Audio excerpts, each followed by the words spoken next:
Hello students, welcome back to another video of accounting hill.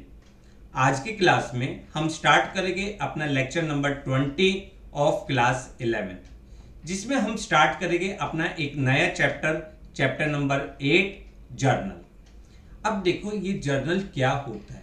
Journal आपके accounting subject के लिए सबसे सबसे सबसे ज्यादा इंपॉर्टेंट टॉपिक है। सबसे ज्यादा इंपॉर्टेंट टॉपिक क्यों है? क्योंकि it is a base of all the accounting process. Accounting process का पूरा बेस है। आप क्लास 11th ले लीजिए, क्लास 12th ले लीजिए, या क्लास 12th के बाद जब आप हायर स्टडीज करेंगे तो वहां पे देखिए आपके लिए जर्नल एंट्रीज जो है बहुत इंपॉर्टेंट रोल प्ले करेगी। तो आज की क्लास आपके लिए बहुत इंपॉर्टेंट है, क्योंकि आज मैं आपको कंसेप्ट के साथ साथ बहुत इंपॉर्टेंट जर्नल एंट्रीज भी करवाऊंगा। तो आप प्लीज क्लास को लास्ट तक बहुत ध्यान से, विदाउट एनी स्किपिंग, बिना स्किप करे पूरी क्लास को ध्यान से समझिए और अपने नोट्स रजिस्टर में सारे कंसेप्ट, सारी जर्नल एंट्रीज को प्रॉपर नोट डाउन करिए, ताकि आपको जब रिवीजन करो तो आपको एक अच्छा खासा सारे नोट्स आपको एक जगह मिले। चलिए स्टार्ट करते हैं आज का टॉपिक, जर्नल। देखो बेटा, जब हमने अकाउंट्स की फर्स्ट क्लास पढ़ी थी वहां पे हमने डेफिनेशन ऑफ अकाउंटिंग पढ़ा था। क्या डेफिनेशन थी? Accounting is an art of recording, classification and summarising the transactions, summarizing in a significant manner and in terms of money, transactions and events which are at least part of financial character and interpreting the result thereof. Accounting क्या है? एक art है। जितने भी आपके financial transactions होते हैं उनको रिकॉर्ड करने की, उनको क्लासिफाई करने की, उनको समरी बनाने की, ताकि आप बिजनेस का प्रॉफिट और लॉस निकाल सको। वहां पे हमने स्टेप सीखा था कि प्रोसेस ऑफ अकाउंटिंग जब हमने पढ़ा था, सबसे पहला प्रोसेस हमने पढ़ा था identification of financial transaction. Financial transactions को आइडेंटिफाई करना, दूसरा measuring in terms of money, और तीसरा प्रोसेस हमने पढ़ा था रिकॉर्डिंग। पढ़ा था ना? याद नहीं है तो प्लीज रिवाइज करिए ये सारे स्टेप्स। तो हम स्टार्ट कर रहे हैं आज रिकॉर्डिंग। रिकॉर्डिंग हम किस में करते हैं? देखो, रिकॉर्डिंग का स्टेप क्या था? Accounting is an art of recording all the financial transactions in a book called journal. कौन सी बुक में हम रिकॉर्ड करते हैं? जर्नल में हम रिकॉर्ड करते हैं। तो जर्नल का मीनिंग क्या है? अगर हम जर्नल का मीनिंग देखें तो journal is a primary book, journal is a primary book in which all financial transactions, in which all financial transactions are recorded in chronological order. chronological order chronological order का मतलब क्या होता है?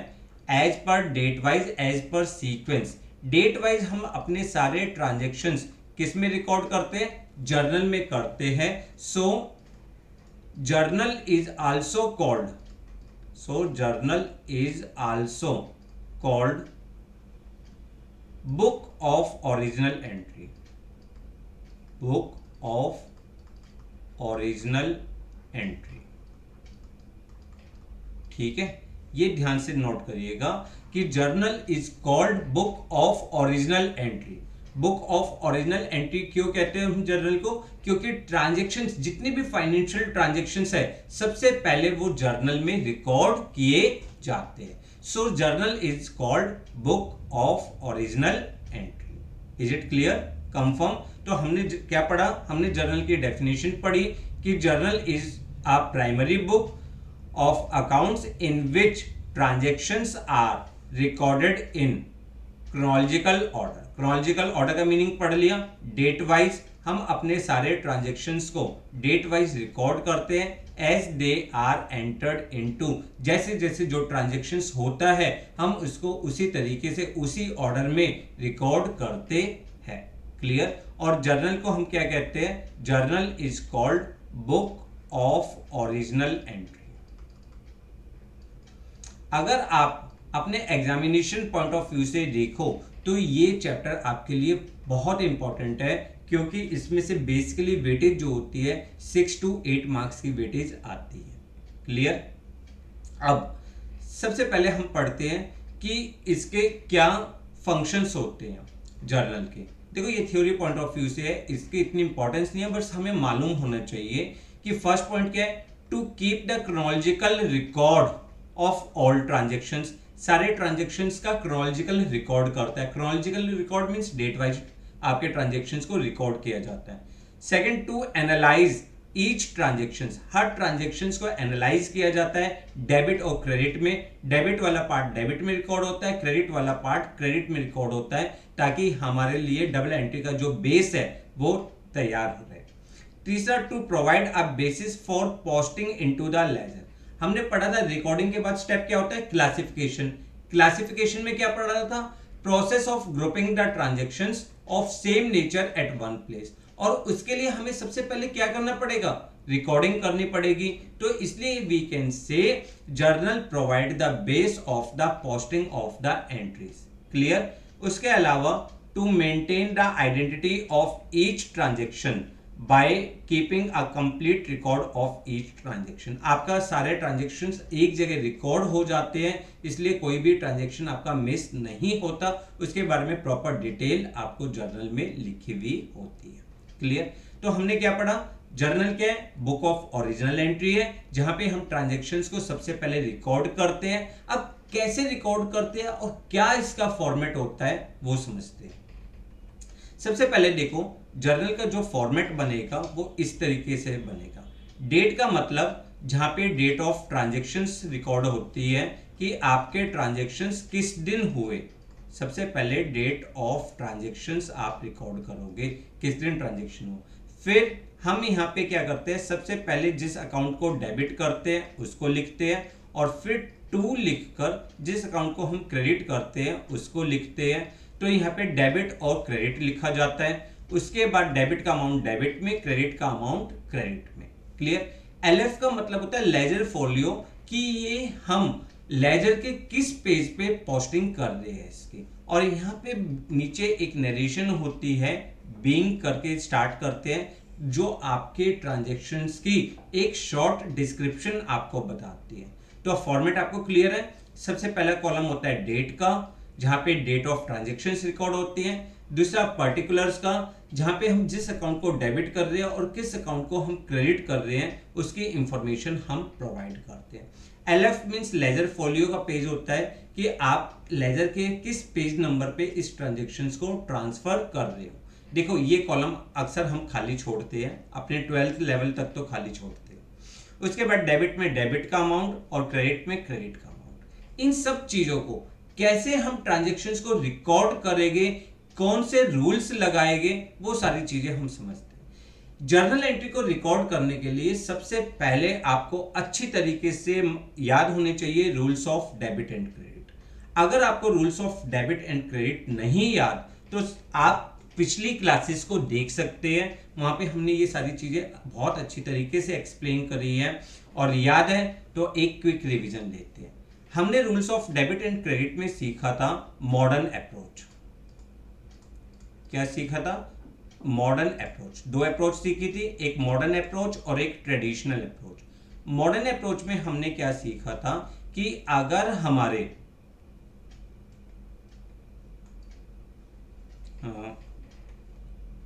Modern approach में हमने सीखा था, एक सेकंड,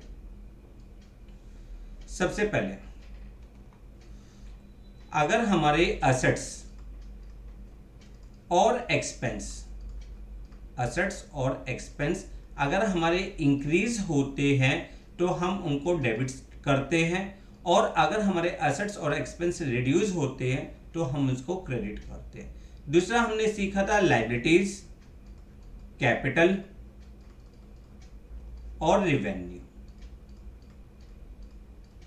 हमने इनमें भी सीखा था कि अगर हमारे लायबिलिटीज, कैपिटल और रिवेन्यू इंक्रीज होती है तो हम क्रेडिट साइड रिकॉर्ड करते हैं, और डिक्रीज होती है तो डेबिट साइड रिकॉर्ड करते हैं। क्लियर? उसके बाद हमने ट्रेडिशनल अप्रोच सीखी थी।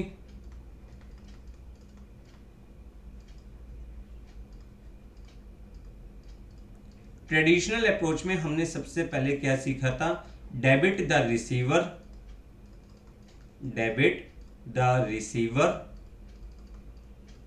And credit the giver. जो भी बिजनेस से कुछ रिसीव करता है उसको डेबिट, जो बिजनेस को कुछ प्रोवाइड करता है उसको क्रेडिट। दूसरा पॉइंट हमने सीखा था debit what comes in and credit what goes out. Business में जो भी एसेट्स आता है उसको डेबिट कर दीजिए, बिजनेस से जो एसेट्स बाहर जाता है उसको क्रेडिट कर दीजिए। थर्ड हमने सीखा था debit all expense and loss और credit all gain and revenue. ठीक है, जितने भी आपके लॉस है, एक्सपेंस है, उनको डेबिट करिए, जितने भी आपकी गेन और रेवेन्यू की फिगर्स है उनको क्रेडिट करिए। तो आपके 3 रूल यहाँ पे थे, आपके मॉडर्न अप्रोच थी। आप देखिए जो मर्जी रूल अप्लाई करो। जर्नल एंट्री करते समय हमें हमेशा सबसे पहले ट्रांजैक्शंस को ध्यान से पढ़ना है, फिर हमें चेक करना है इसमें कौन कौन से 2 अकाउंट इन्वॉल्व हो गए, उनका क्या नेचर होगा और उन अकाउंट्स पे क्या इंपैक्ट आ रहा है, कौन सा अकाउंट इंक्रीज हो रहा है और कौन सा डिक्रीज हो रहा है, उसके बेस पे हम rules of debit and credit लगाएंगे। क्लियर? कुछ पॉइंट्स समझने की कोशिश करते हैं। मान के चलिए आपका पहला ट्रांजैक्शन है business started with cash. Business started with cash ₹5 lakh. आपने बिजनेस में स्टार्ट किया कैश से 5 लाख रुपीज। तो देखो अब आपके लिए है ना 2 अकाउंट आ रहे हैं। कौन कौन से? एक तो कैश अकाउंट आ रहा है और एक आपका कैपिटल अकाउंट आ रहा है। 2 अकाउंट से इन्वॉल्व हो रहे हैं। कैश आपके लिए एसेट्स है, कैपिटल की कैटेगरी में आता है। कैश इंक्रीज हो रहा है, कैपिटल भी इंक्रीज हो रही है, तो कैश अकाउंट को हम डेबिट कर देते हैं और कैपिटल अकाउंट को हम क्रेडिट कर देते हैं। यही फॉर्मेट था हमारा, मतलब rules of debit and credit जब तक आपके स्ट्रॉन्ग नहीं होगे तो ये चैप्टर आपको प्रॉब्लम क्रिएट करेगा।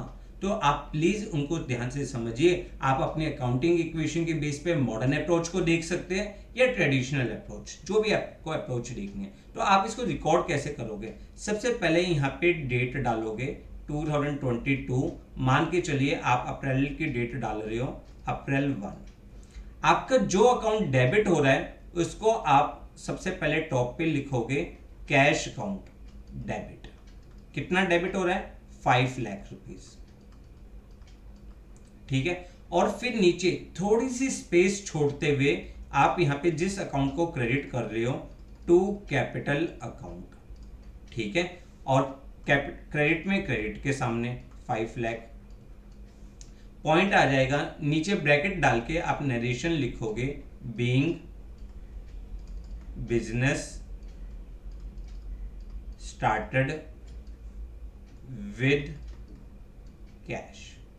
बिजनेस स्टार्टेड विद कैश और फिर इस लाइन को क्लोज करते हो। ओके, इस तरह से आप अपनी जर्नल एंट्री को रिकॉर्ड करते हो। सबसे पहले डेट, फिर जिस अकाउंट को आप डेबिट कर रहे हो उस अकाउंट को डेबिट, जिस अकाउंट को आप क्रेडिट कर रहे हो उसको क्रेडिट, डेबिट में डेबिट वाला अमाउंट, क्रेडिट में क्रेडिट वाला अमाउंट, और फिर आ जाएगा being business started with cash.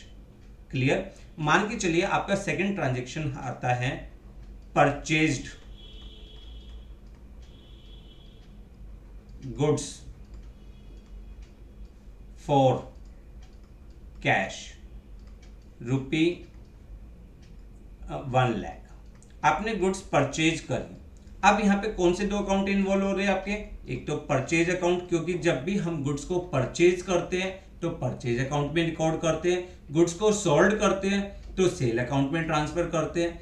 अगर हमने जो गुड्स खरीदी थी उसको रिटर्न करा तो परचेज रिटर्न अकाउंट, और जो गुड्स बेची थी हमारे कस्टमर ने हमें वापस कर दी तो सेल रिटर्न अकाउंट। क्लियर? तो हमारा यहाँ पे आ रहा है परचेज अकाउंट और साथ ही साथ दूसरा अकाउंट इन्वॉल्व हो रहा है कैश अकाउंट। ठीक है ना, ध्यान से समझिए। परचेज आपके लिए क्या है? एक्सपेंस। कैश आपके लिए क्या है? असेट्स। आपका एक्सपेंस इंक्रीज हो रहा है जबकि कैश क्या हो रहा है? रिड्यूस। एक्सपेंस इंक्रीज होने पे आप क्या करोगे? डेबिट। और असेट्स यानी कैश डिक्रीज होने पे आप उसको क्या करोगे? क्रेडिट। तो आपकी एंट्री क्या हो जाएगी? आपकी यहाँ पे आ जाएगी नेक्स्ट डेट इस तरीके से अप्रैल 2, परचेज अकाउंट डेबिट। हमेशा पहले जो अकाउंट डेबिट हो रहा है उसको रिकॉर्ड करिए, purchase account debit to cash account, to cash account. Purchase में परचेज का सामने 1 लाख और कैश में कैश के सामने 1 लाख। ठीक है, यहां पे आ जाएगा being goods purchased for cash. आपने गुड्स परचेज करी है कैश में। ठीक है, इसी तरीके से आप आगे ट्रांजैक्शंस को लिखते हुए चले जाओगे। तो ये था आपका फॉर्मेट कि आप फॉर्मेट में कैसे रिकॉर्ड करोगे।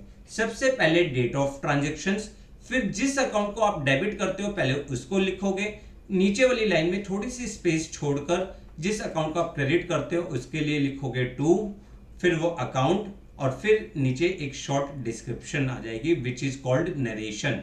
इसे हम क्या कहते हैं? नरेशन। क्लियर? तो अगर आप ध्यान से समझो इन पॉइंट्स को तो ये आपके लिए हो गए हैं। सबसे पहले ये आपके लिए क्या हो गया? डेट ऑफ ट्रांजैक्शंस, किस दिन आपके ट्रांजैक्शन हो रहा है, डेट ऑफ ट्रांजैक्शन सबसे पहले। फिर ये हो गया आपने किस अकाउंट को डेबिट किया है, और नीचे वाला अकाउंट आपको शो करता है आपने किस अकाउंट को क्रेडिट किया। This is called narration. इसको हम क्या कहते हैं? नरेशन। नरेशन का मतलब क्या होता है? नरेशन का मतलब होता है short description about the transactions, transactions की शॉर्ट डिस्क्रिप्शन। फिर यहाँ पे हमने अकाउंट को कितने अमाउंट से डेबिट किया है और अकाउंट को कितने अमाउंट से क्रेडिट किया है। इस तरह से हम ट्रांजैक्शंस को लिखते हुए चलते हैं और हम अपने ट्रांजैक्शन मतलब जितना भी आपका जर्नल एंट्रीज है आप उसको रिकॉर्ड करते हुए चले जाओगे, एक एक लाइन डालते रहोगे ताकि आपको एंट्रीज में क्लासिफिकेशन होती रहे। क्लियर? तो ये था आपका सारा फॉर्मेट कि आपका फॉर्मेट क्या है, आपके rules of debit and credit क्या है। अब सबसे इंपॉर्टेंट पॉइंट, अब हमारे हर ट्रांजैक्शंस की क्या जर्नल एंट्रीज होती है, क्या उनके पीछे लॉजिक होता है, वो समझते हैं। देखो स्टार्टिंग में हमें बहुत चीजें दिमाग में रखनी पड़ती है, कैसे कब कौन कौन से दो अकाउंट इन्वॉल्व हो रहे हैं, उनका क्या नेचर है, उनका क्या इम्पैक्ट है। बट जैसे जैसे हम क्वेश्चंस की प्रैक्टिस करते हुए चले जाएंगे हमें ये सारे कंसेप्ट अपने आप बहुत फास्ट मोड में याद होते रहेंगे। चलिए पढ़ते हैं आज कुछ बेसिक कंसेप्ट। सबसे पहला कंसेप्ट आता है business started with cash. Business आपने क्या किया? कैश से स्टार्ट किया। तो नेचुरल है आपके दो अकाउंट यहाँ पे इन्वॉल्व हो रहे हैं, एक तो कैश अकाउंट इन्वॉल्व हो रहा है और दूसरा अकाउंट आपका क्या हो रहा है? कैपिटल इन्वॉल्व हो रहा है ना। कैश अकाउंट आपके लिए क्या है? असेट्स। कैपिटल की कैटेगरी में आता है। अब हमारा असेट्स क्या हो रहा है? इंक्रीज हो रहा है और कैपिटल भी हमारी इंक्रीज हो रही है। अगर हमारा असेट्स इंक्रीज होता है तो हम उसको क्या करते हैं? डेबिट करते हैं।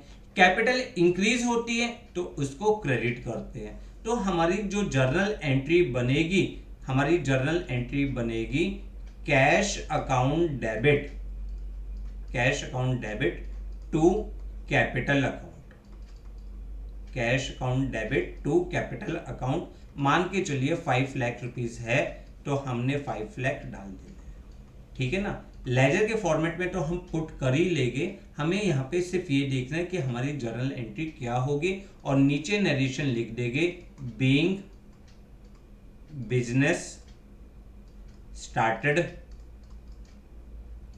With cash. बिजनेस जो है कैश से स्टार्ट हुआ। क्लियर? लॉजिक आप मॉडर्न अप्रोच लगाओ या ट्रेडिशनल अप्रोच। अगर हम ट्रेडिशनल अप्रोच लगाते हो तो ट्रेडिशनल अप्रोच के अकॉर्डिंग हमारे पास क्या है?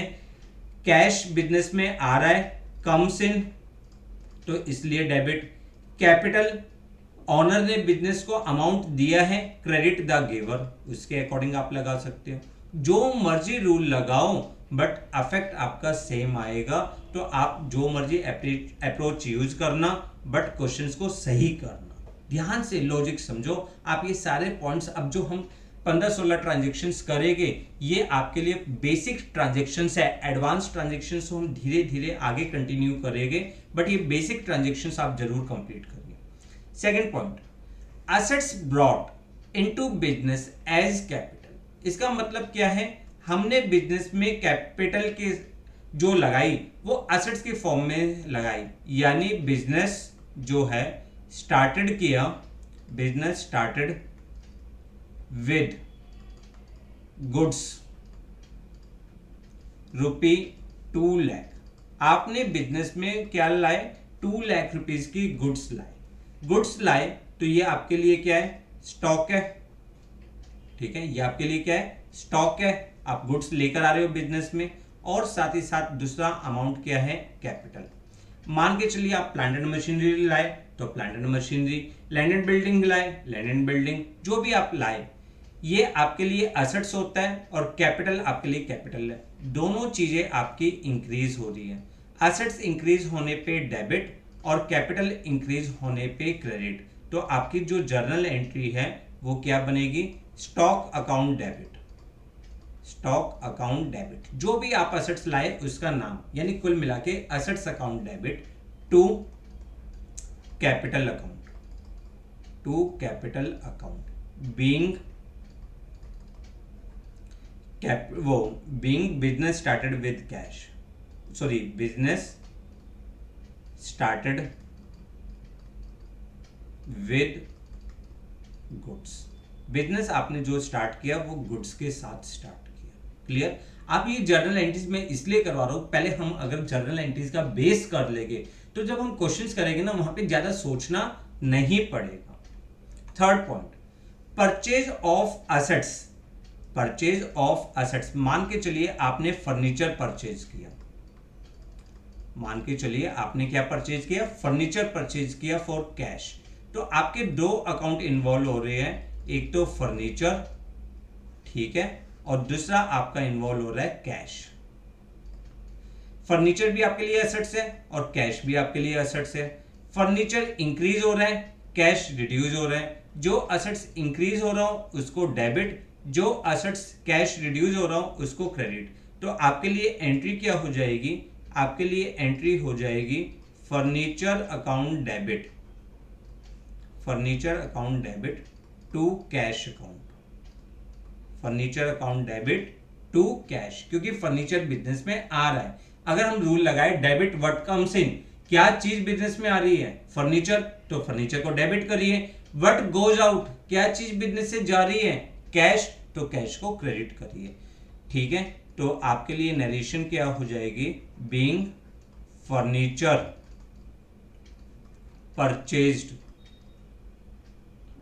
फॉर कैश, हमने फर्नीचर खरीदा कैश में। Clear? Next point, goods purchased for cash. आपने गुड्स परचेज करी है कैश में।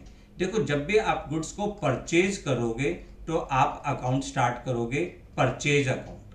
कौन सा अकाउंट लोगे? Purchase account. ठीक है, और दूसरा पॉइंट कैश।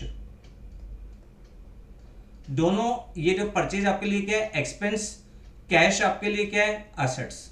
ठीक है ना? तो आपका खर्चा बढ़ रहा है। जब आप गुड्स को खरीद रहे हो तो बिजनेस का खर्चा बढ़ेगा। देखो, सारी एंट्रीज आप बिजनेस के पॉइंट ऑफ व्यू से करोगे तो आपका बिजनेस का खर्चा क्या है? बढ़ेगा, और कैश क्या होगा? कम होगा। खर्चा बढ़ेगा तो डेबिट, और कैश कम होगा तो क्रेडिट। तो आपकी जो जर्नल एंट्री होगी वो क्या बनेगी? Purchase account debit, purchase account debit to cash account, to cash account being goods purchased for cash. आपने गुड्स परचेज करी है कैश में। क्लियर? तो परचेज एक्सपेंस इंक्रीज हो रहा है, debit all expense and credit what goes out. Clear? Amount तो आप कोई भी एज्यूम कर सकते हो, 50,000 या 1 लाख, जो भी अमाउंट आप इंट्रोड्यूस करना चाहो यहाँ पर। गुड्स परचेज ऑन क्रेडिट, आपने गुड्स को क्रेडिट पे परचेज करा। अब देखो गुड्स परचेज आपको लिखा है गुड्स परचेज्ड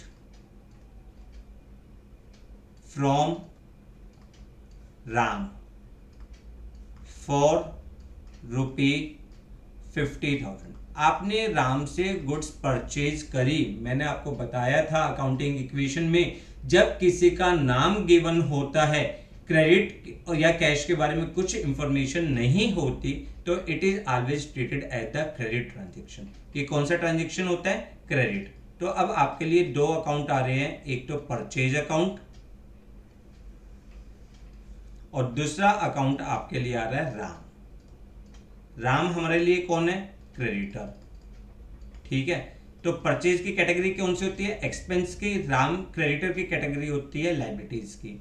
आपका खर्चा भी बढ़ रहा है और आपका कर्जा भी बढ़ रहा है, लाइबिलिटीज भी बढ़ रही है।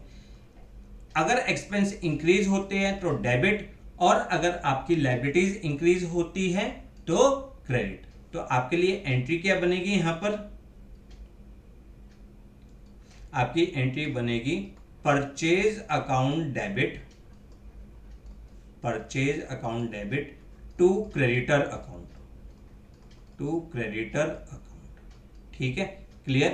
50,000 रुपीज। देखो यहां पे हम नाम लिखेंगे राम, हम यहां पे क्या लिखेंगे? राम।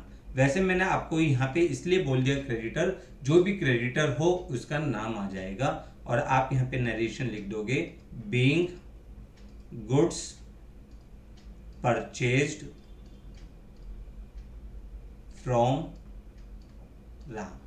हमने राम से गुड्स परचेज करे। Clear? Next point, goods sold for cash. आपने गुड्स को कैश में बेचा, तो आपके लिए दो अकाउंट इन्वॉल्व हो रहे हैं, एक तो सेल्स अकाउंट और दूसरा अकाउंट आपके लिए हो रहा है cash account.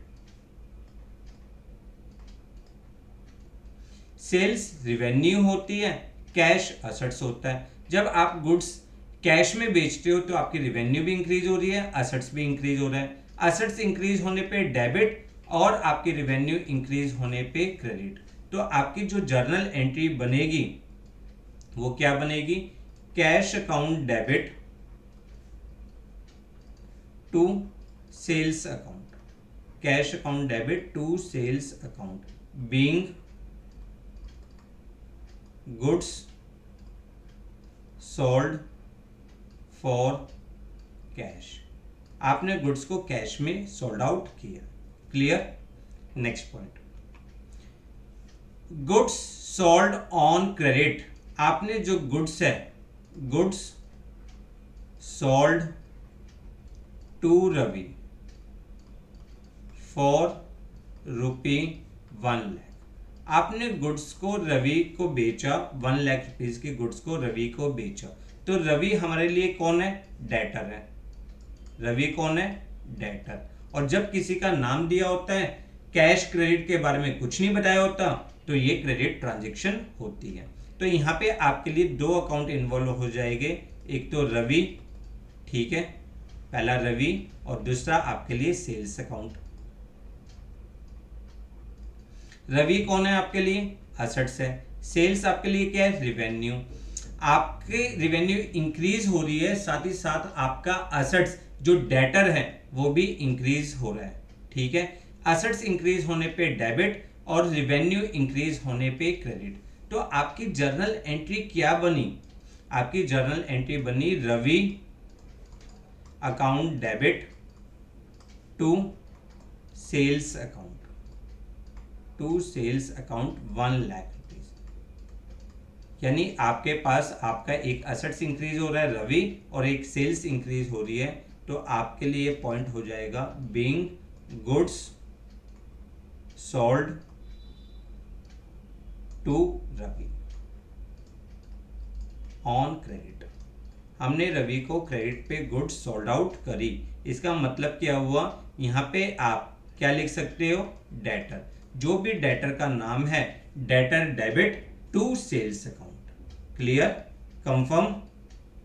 Next point, expenses paid in cash, हमने एक्सपेंस पे करे लाइक एज सैलरी पे करा, सैलरी पेड ₹20,000, हमने सैलरी पे करी। अब देखो यहाँ पे आपके दो अकाउंट टच हो रहे हैं, कौन से, एक तो सैलरी और दूसरा आपका हो रहा है कैश। सैलरी आपके लिए क्या है, एक्सपेंस, कैश आपके लिए क्या है, एसेट्स। आपका खर्चा बढ़ रहा है पर कैश आपके पास से कम हो रहा है, तो आपके लिए जब एक्सपेंस इंक्रीज होता है डेबिट और कैश रिड्यूस होता है तो क्रेडिट। तो आपके लिए जर्नल एंट्री क्या बनी, आपके लिए जर्नल एंट्री हुई salary account debit, salary account debit to cash account, salary account debit to cash account ₹20,000, ठीक है। और यहां पे आ जाएगा being salary paid in cash, हमने सैलरी को कैश में पे किया, clear, being salary paid in cash. तो आप यहां पे देखो, अब आपको कभी भी आपको सैलरी की मतलब सैलरी की पॉइंट क्या बन गया आपका, एक्सपेंसेस। तो आप कह सकते हो जब भी कोई आप एक्सपेंस पे करोगे तो उस एक्सपेंस का नाम आ जाएगा एक्सपेंसेस अकाउंट डेबिट। जैसे रेंट पे किया, इलेक्ट्रिसिटी बिल पे किया तो electricity account debit to cash account, ठीक है। अगर आप इसका दूसरा रूल लगाना चाहो, दूसरी अप्रोच लगाना चाहो तो सेकंड अप्रोच क्या है, debit all the expense. Salary आपके लिए क्या है, एक्सपेंस, तो आप इसको डेबिट करिए। क्रेडिट व्हाट गोज आउट, आपके पास से कैश जा रहा है इसलिए आप उसको क्रेडिट करिए, clear. Next point, income received in cash, income received in cash. मान के चलिए आपने रेंट रिसीव्ड किया, रेंट रिसीव्ड किया, तो अब आपके लिए दो अकाउंट हो गए, एक तो रेंट, ठीक है, और दूसरा आपके लिए हो गया कैश। अब ये रेंट आपके लिए क्या है, रिवेन्यू, ये रेंट आपके लिए क्या है, रिवेन्यू। कैश आपके लिए क्या है, एसेट्स। रिवेन्यू आपकी बढ़ रही है, कैश भी आपका बढ़ रहा है। अगर कैश बढ़ रहा है तो डेबिट साइड और रिवेन्यू बढ़ रही है तो क्रेडिट साइड। तो आपके लिए एंट्री क्या हो जाएगी, आपके लिए एंट्री होगी कैश अकाउंट डेबिट, क्योंकि कैश आ रहा है, cash account debit to rent account, to rent account, being rent received for cash, being rent received for cash, ठीक है। तो आपके लिए एंट्री क्या हो जाएगी, एंट्री होगी कैश अकाउंट डेबिट। अगर आप एक जनरल एंट्री देखते हो टू इनकम अकाउंट, इनकम में आप नाम डाल सकते हैं जो भी आप इनकम रिसीव्ड कर रहे हैं, क्योंकि income credit all the revenue and gains, आप जितनी भी रिवेन्यू है उसको क्रेडिट करते हो, and debit what comes in, clear. Next point, goods returned by customer, जो गुड्स हमने परचेज करी थी वो हमारे कस्टमर ने हमें वापस कर दी। इसका मतलब क्या है, goods costing ₹10,000 returned by Ram, हमारे जो मतलब हमारा डेटर था उसने हमें गुड्स को रिटर्न करी है, यानी जो गुड्स हमारे लिए, ये पॉइंट क्या हो गया, सेल्स रिटर्न का, ये पॉइंट क्या हो गया, सेल्स रिटर्न का। हमारे कस्टमर ने हमें गुड्स वापस करी है, तो आपके लिए यहाँ पे दो अकाउंट आ जाएंगे, एक तो आ जाएगा cell return account, cell return account, ठीक है, और दूसरा आपके लिए आ जाएगा राम जो हमारे लिए डेटर था। अब देखो सेल रिटर्न आपके लिए क्या है, एक्सपेंस है, एक वो सॉरी रिवेन्यू है, आपकी रिवेन्यू क्या हो रही है, कम हो रही है। रिवेन्यू कम होने पे आप क्या करोगे, इसको रिवेन्यू कम हो रही है तो आप डेबिट करोगे, क्लियर। और राम आपके लिए क्या है, एसेट्स, एसेट्स आपका कम होने पे आप उसको क्या करोगे, क्रेडिट करोगे। तो आपकी एंट्री क्या हो जाएगी, आपकी एंट्री हो जाएगी Ram debit to sales return account, to sales return account. Sales return कह लो या रिटर्न इनवर्ड कह लीजिए, एक ही बात है, ठीक है। जितने की हमने गुड्स रिटर्न करी है 10,000 रुपीज की, आप लिख दोगे being goods returned by Ram, ठीक है। अगर हमारे कस्टमर हमारे गुड्स को रिटर्न करते हैं यानी हमारी सेल रिड्यूस हो रही है और उसको हम ट्रांसफर करते हैं सेल रिटर्न अकाउंट में। Clear? Next point, goods return to creditor. अब हमने जिससे गुड्स खरीदी थी, गुड्स परचेज्ड करी थी रवि से, उसको हमने गुड्स रिटर्न कर दी ड्यू टू एनी रीजन, कोई भी रीजन है, डिफेक्टिव गुड्स थी, नॉट एज पर स्पेसिफिकेशन थी, तो हमने गुड्स रिटर्न कर दी, गुड्स रिटर्न्ड टू रवि। हमने रवि को गुड्स रिटर्न कर दी। अब यहाँ पे हमारे लिए दो अकाउंट इन्वॉल्व हो रहे हैं, कौन कौन से? एक तो आपका हो रहा है परचेज रिटर्न, परचेज रिटर्न, और दूसरा हो रहा है रवि। रवि कौन है? क्रेडिटर है। रवि कौन है? क्रेडिटर है, ठीक है। परचेज रिटर्न आपके लिए एक्सपेंस की कैटेगरी में आ रहा था और रवि आपके लिए आपके लायबिलिटीज की कैटेगरी में आ रहा था, ठीक है। आपका खर्चा भी कम हो गया और आपका कर्जा भी कम हो गया, आपकी लायबिलिटीज भी कम हो गई। लायबिलिटीज कम होने पे डेबिट होता है, एक्सपेंस कम होने पे क्रेडिट होता है। तो आपकी जो जर्नल एंट्री है वो क्या बनेगी? Ravi debit, Ravi debit to purchase return, to purchase return account या return outward, return outward account, ठीक है। क्लियर? जो भी अमाउंट आपके लिए आ जाएगा, being goods return to Ravi, goods आपने रवि को रिटर्न कर दी। Clear? Next point, cash withdrawn for the personal use. आपने कैश विड्रॉ किया है, पर्सनल यूज के लिए कैश विड्रॉ किया है। अगर पर्सनल यूज के लिए आता है तो इसका मतलब आपके लिए दो अकाउंट इन्वॉल्व हो गए, एक ड्राइंग्स और एक आपके कैश। ड्राइंग्स कौन सी कैटेगरी में आता है? कैपिटल की कैटेगरी में। कैश कौन सी कैटेगरी में आता है? असेट्स की कैटेगरी में। आपकी ड्राइंग्स की वजह से आपकी कैपिटल क्या हो रही है? रिड्यूस हो रही है, इसलिए आप उसको डेबिट करोगे। कैश आपका असेट्स कम हो रहा है तो उसको आप क्रेडिट करोगे। तो आपकी एंट्री क्या हो जाएगी? आपकी एंट्री हो जाएगी drawings account debit, drawings account debit to cash account, to cash account, being cash withdrawn for personal use. हमने पर्सनल यूज के लिए कैश विड्रॉ करा। अमाउंट तो आप लिख ही लोगे, आपको बेसिक कंसेप्ट समझना है हमने किस अकाउंट को डेबिट किया और किस अकाउंट को क्रेडिट किया।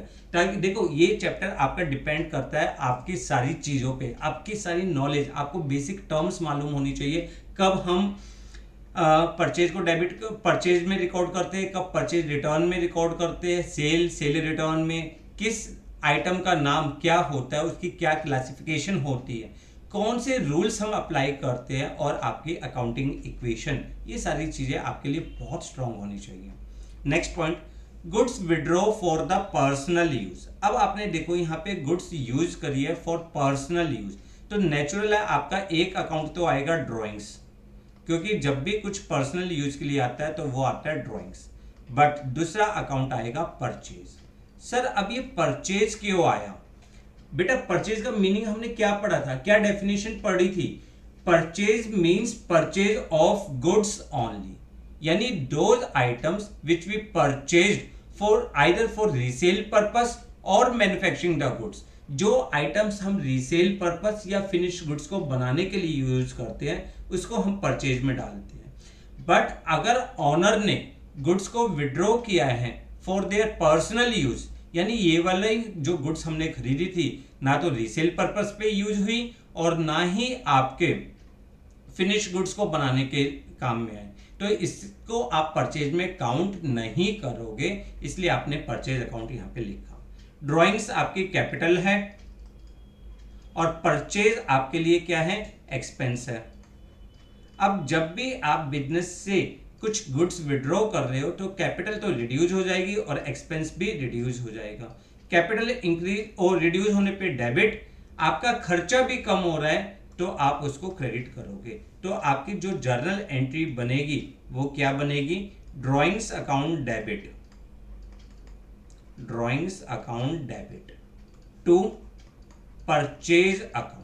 क्योंकि ये गुड्स अब रीसेल पर्पस के लिए यूज नहीं हो रही, इसलिए हम अपनी कंपनी के एक्सपेंस को रिड्यूस कर देंगे। Being goods withdraw for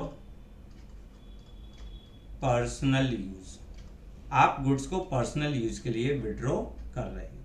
clear.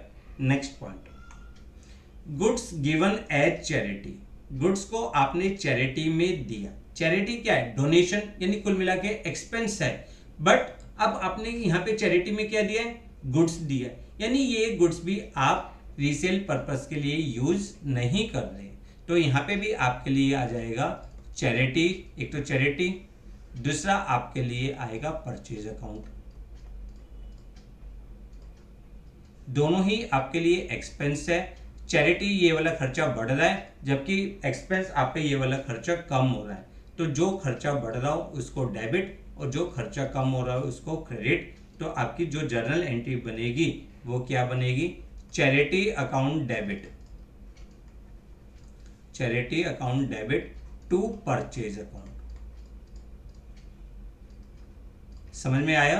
क्यों? क्योंकि आपका खर्चा बढ़ गया है, चैरिटी दी है, बिजनेस के पॉइंट ऑफ व्यू से खर्चा बढ़ गया, तो चैरिटी को डेबिट और परचेज, क्योंकि ये गुड्स रीसेल पर्पस के लिए यूज नहीं हो रही तो कंपनी का दूसरा एक्सपेंस कम हो गया है, तो परचेज अकाउंट को क्रेडिट। तो आप यहां पे लिख दोगे being goods given as charity. Narration बहुत इंपॉर्टेंट रोल प्ले करती है, ये आपकी सारी डिस्क्रिप्शन को बताती है कि आपने ट्रांजैक्शन क्यों रिकॉर्ड किया। इस तरीके से goods distributed as free sample, आपने गुड्स को फ्री सैंपल के तौर पे दिया। आपने देखा है कई बार आपके घर में कोई सेलमैन आता है, सेल गर्ल आती है, वो छोटे छोटे टूथपेस्ट के पाउच, छोटे आपको चाय के पैकेट्स दे जाती है कि सर इन्हें यूज करिए, फिर फीडबैक दीजिए और हमारे प्रोडक्ट पसंद आए तो मार्केट से खरीदिए। ये क्या होता है कुल मिला के, ये होता है एडवर्टाइजमेंट। ये क्या है, एडवर्टाइजमेंट, ठीक है ना। तो जब भी goods distributed as free sample होता है तो आपके लिए दो अकाउंट आते हैं, एक अकाउंट आता है एडवर्टाइजमेंट और दूसरा अकाउंट आपके लिए आता है परचेज। क्यों? अब ये गुड्स भी आपने रीसेल पर्पस के लिए यूज नहीं करी। चैरिटी भी एक्सपेंस, परचेज भी एक्सपेंस, आप सॉरी एडवर्टाइजमेंट आपका बढ़ रहा है, एक्सपेंस बढ़ रहा है, तो आप इस अकाउंट को डेबिट कर दोगे। और परचेज, अब ये गुड्स रीसेल पर्पस के लिए यूज नहीं हुई तो आप परचेज को क्या कर रहे हो, रिड्यूस कर रहे हो, तो क्रेडिट। तो आपके लिए एंट्री क्या हो जाएगी, आपके लिए एंट्री हो जाएगी advertisement account debit, advertisement account debit to purchase account, to purchase account, ठीक है। जो भी अमाउंट हो, being goods distributed as free sample, goods हमने फ्री सैंपल के तौर पे डिस्ट्रीब्यूट करी। अगर हम अपने एक बार क्विक रिवीजन लेते हैं, सारी चीज़ों को हम क्विक रिवीजन लेते हैं, तो हमने सबसे पहले क्या पढ़ा, business started with cash, cash account debit to capital, being assets brought into the business as capital, तो हमारे लिए असेट्स अकाउंट डेबिट, क्योंकि असेट्स इंक्रीज हो रहा है, असेट्स डेबिट जो भी है, फर्नीचर है, बिल्डिंग है, स्टॉक है, assets account debit to capital account. अगर हमने असेट्स को परचेज किया है कैश में, तो assets account debit to cash account. अगर हमने गुड्स परचेज करी है कैश में, purchase account debit to cash account. Goods purchase on credit, purchase account debit to creditor का नाम आ जाएगा, to creditor account. Goods sold for cash, cash आ रहा है, cash debit to sales account. Goods sold on credit, अंकर हमने credit पे सोल्ड आउट करी है, आपके पास डेटर आ रहा है, तो डेटर डेबिट, डेटर का नाम आ जाएगा, debtor debit to sales account. Expenses paid in cash, जो भी आप एक्सपेंस पे कर रहे हो, आपका खर्चा बढ़ रहा है, तो expense account debit to cash. Expense में उसका नाम आ जाएगा, salary account, rent account, wages account, electricity bill account, cartage account, जो भी आपका एक्सपेंस है। Income received in cash, cash आया, cash debit to income account. Goods returned by customer, हमारे कस्टमर ने हमारे गुड्स रिटर्न कर दी, तो क्रेडिटर कम हो रहा है, creditor account debit to sales, sorry debtor कम हो रहा है, तो डेटर अकाउंट, सॉरी ये वाली एंट्री आपकी गलत होगी, आई थिंक, सॉरी।